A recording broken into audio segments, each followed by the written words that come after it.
और अधिक विश्वास से यमराज जी से अपने पति सत्यवान के प्राण वापस प्राप्त किए, उसी तरह ये व्रत हर सुहागिन स्त्री के जीवन में सुख सौभाग्य और पति की दीर्घायु का आशीर्वाद लेकर आता है।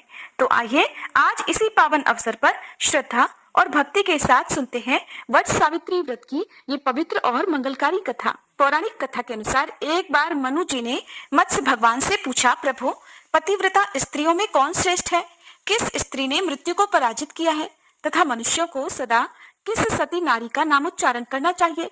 आप मुझसे सभी पापों को नष्ट करने वाली कथा का वर्णन कीजिए।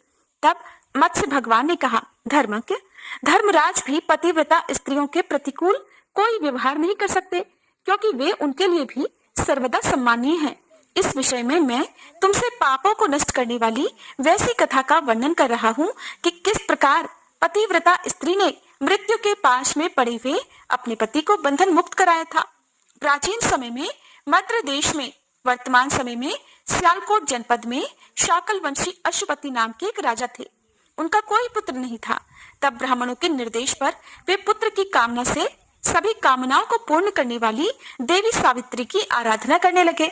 वे प्रतिदिन सैकड़ों ब्राह्मणों के साथ देवी सावित्री की प्रसन्नता के लिए सफेद सरसों का हवन करते थे। 10 महीना बीतने पर चतुर्थी तिथि को सावित्री देवी ने प्रसन्न होकर राजा को दर्शन दिया।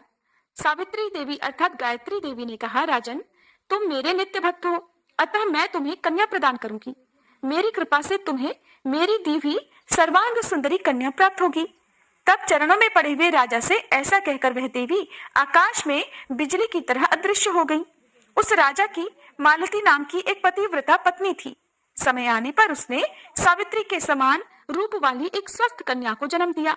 तब राजा ने ब्राह्मणों से कहा, तप के द्वारा आवाहन किए जाने पर देवी सावित्री ने इसे मुझे दिया है तथा ये देवी सावित्री के ही समान रूप वाली है, अतः इसका नाम भी सावित्री होगा। तब उन ब्राह्मणों ने उस कन्या का नाम सावित्री रख दिया। सावित्री अत्यंत सुंदर थी। उसकी सुंदरता और गुण की प्रशंसा दूर दूर तक फैलने लगी।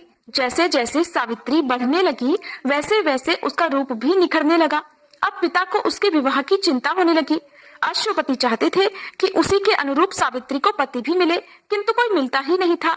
सावित्री का मन बहलाने के लिए अश्वपति ने उसे तीर्थ यात्रा के लिए भेज दिया और आज्ञा दी कि तुम्हें पति चुन लेने की पूर्ण स्वतंत्रता देता हूँ। तब सावित्री रथ पर बैठकर तीर्थ यात्रा के लिए निकल पड़ी। रथ जा रहा था कि उन्हें एक अद्भुत स्थान दिखाई दिया, जहाँ पर सुंदर सुंदर पेड़ थे, चारों तरफ हरियाली ही हरियाली थी। वहीं एक युवक एक अश्व के बच्चे के साथ खेल रहा था। उसके सिर पर जटा बनी हुई थी, वह छाल पहने हुए था, उसके मुख पर तेज था। सावित्री ने देखा, तब अपने मंत्री से कहा कि आज यहीं पर विश्राम करना चाहिए।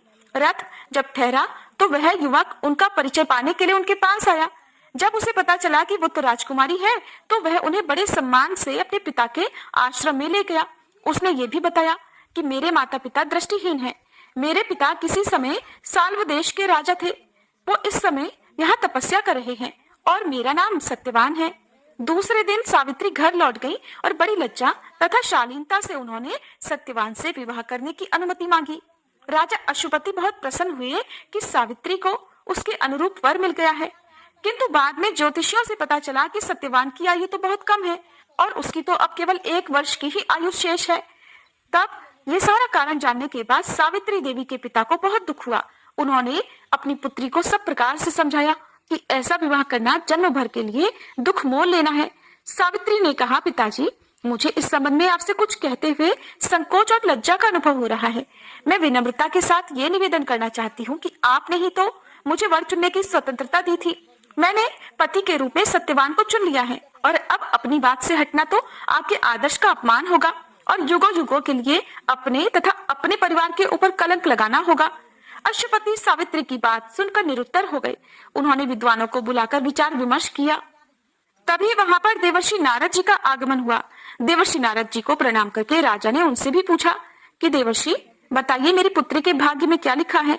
तब देवर्षि नारद जी ने राजा से कहा कि जिसे तुम्हारी पुत्री ने पति रूप में चुना है, उस राजकुमार की आयु 1 वर्ष में समाप्त हो जाएगी। देवर्षि के ऐसे वचन सुनकर अब तो राजा को पुष्टि हो गई और उन्हें विश्वास हो गया कि जो भी ज्योतिषियों ने भविष्यवाणी की थी वो मिथ्या नहीं है। अब क्योंकि राजा के मन में चिंता तो हुई, पर यह विचार कर कि कन्यादान एक बार ही किया जाता है, उन्होंने अपनी कन्या सावित्री को द्युमत्सेन के सुंदर पुत्र सत्यवान को प्रदान कर दिया।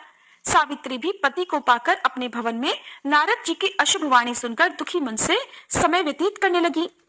उन्होंने अपने पति तथा सास ससुर की सेवा में अपना मन लगा दिया। सत्यवान और सावित्री सदा लोक कल्याण तथा उपकार की बातें करते थे। सावित्री दिन भर घर का काम काज करती थी। जब कभी उन्हें अवकाश मिलता तो वह भगवान से अपने पति की लंबी आयु की प्रार्थना करती थी। जैसे जैसे समय निकट आता गया उनकी चिंता बढ़ती गई।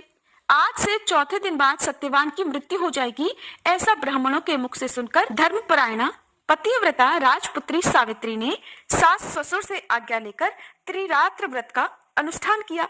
चौथा दिन आने पर जब सत्यवान ने लकड़ी, पुष्प और फल की टोह में जंगल की ओर प्रस्थान किया, तब याचना भंग से डरती हुई सावित्री भी सास ससुर की आज्ञा लेकर दुखी मन से पति के साथ उस भयंकर जंगल में चलने को तैयार हुई। ये देखकर सत्यवान ने उन्हें समझाया कि देवी, तुमने 3 दिनों से कुछ नहीं खाया है, तुम मेरे साथ मत जाओ। किंतु देवी सावित्री नहीं मानी और वह सत्यवान के साथ वन को चली गई। नारद जी के वचनों का ध्यान कर चित्त में बहुत कष्ट रहने पर भी उन्होंने अपने इस महान भय को पति से व्यक्त नहीं किया, किंतु मन बहलाने के लिए वन में छोटे बड़े वृक्षों के बारे में पति से झूठ मूठ पूछताछ करती रही। शूरवीर सत्यवान उस भयंकर वन में विशाल वृक्षों, पक्षियों और पशुओं के दलों को दिखला दिखलाकर थकी हुई और कमल के समान विशाल नेत्रों वाली राजकुमारी सावित्री को आश्वासन देते रहे। सत्यवान ने कहा, मैं अब फलों को एकत्र कर चुका हूँ और तुम पुष्पों को एकत्र कर चुकी हो, किंतु अभी काष्ठ का प्रबंध नहीं किया गया है, इसलिए अब मैं काष्ठ एकत्र करूंगा। तब तक तुम इस सरोवर के तट पर वृक्ष की छाया में बैठकर क्षण भर प्रतीक्षा करते हुए विश्राम करो। देवी सावित्री ने कहा, ठीक है स्वामी। मत्स्य भगवान आगे कहते हैं कि देवी सावित्री के ऐसा कहने पर सत्यवान उस वन में राजपुत्री के सम्मुख ही उस सरोवर से थोड़ी ही दूर पर काष्ठ अर्थात लकड़ियां एकत्र करने लगे, परंतु देवी सावित्री उतनी दूर जाने पर भी उन्हें मरा हुआ सा मानने लगी। मत्स्य भगवान ने कहा, राजन, लकड़ियां काटते समय सत्यवान के सिर में पीड़ा उत्पन्न हुई। तब वे पीड़ा से व्याकुल होकर पत्नी के पास आकर इस प्रकार कहने लगे कि लकड़ियां काटने से मेरे सिर में बहुत पीड़ा हो रही है। लग रहा है कि मुझे थकान हो गई है। ऐसा लग रहा है कि मैं अंधकार में प्रविष्ट हो रहा हूँ। मुझे कुछ भी नहीं सूझ रहा और इस समय मैं तुम्हारी गोद में सिर रखकर सोना चाहता हूँ। राजपुत्री से ऐसा कहकर सत्यवान उस समय उनकी गोद में सो गए। जब सावित्री की गोद में सिर रखकर सोते हुए सत्यवान के नेत्र निद्रावश मुंद गए, तब उस समय पतिव्रता महाभागा राजपुत्री सावित्री ने उस स्थान पर आए हुए सामर्थशाली स्वयं धर्मराज जी को देखा, जो नीले कमल के से श्याम वर्ण से सुशोभित और पीतांबर धारण किए हुए थे। वे चमकती हुई बिजलियों से युक्त जलपूर्ण मेघ जैसे दिख रहे थे तथा सूर्य के समान तेजस्वी मुकुट और 2 कुंडलों से सुशोभित थे। उनके वक्ष स्थल पर हार लटक रहा था। वे बाजूबंद से विभूषित थे और उनके पीछे मृत्यु सहित महाकाल भी था। धर्मराज ने उस स्थान पर पहुंचकर उस समय सत्यवान के शरीर से अंगूठे के परिमाण वाले पुरुष को पाश में बांधकर अपने अधीन किया और उसे खींचकर शीघ्रता पूर्वक दक्षिण दिशा की ओर प्रस्थान किया। तब आलस्य रहित होकर सावित्री देवी पति को प्राण रहित देखकर जाते हुए धर्मराज जी के पीछे पीछे चल पड़ी और कांपते हुए हृदय से अंजलि बांधकर धर्मराज जी से बोली,